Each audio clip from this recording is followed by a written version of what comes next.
નમસ્કાર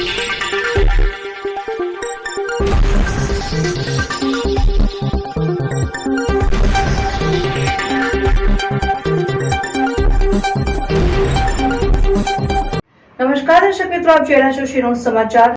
ડભોઈના મોટા હાબીપુરા અને મંટાળા વચ્ચે નીલગાય કાર સાથે અથડાતા કાર પલટી ગઈ, જેમાં કારમાં સવાર 3 થી 4 જણાને નાની મોટી ઈજાઓ થવા પામી હતી।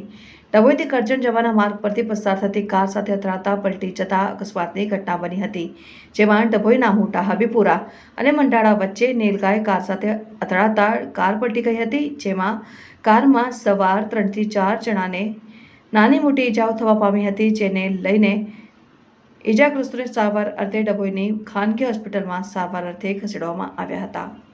રિપોર્ટર મિત માછી, શિરોડ સમાચાર ન્યૂઝ, ડભોઈ।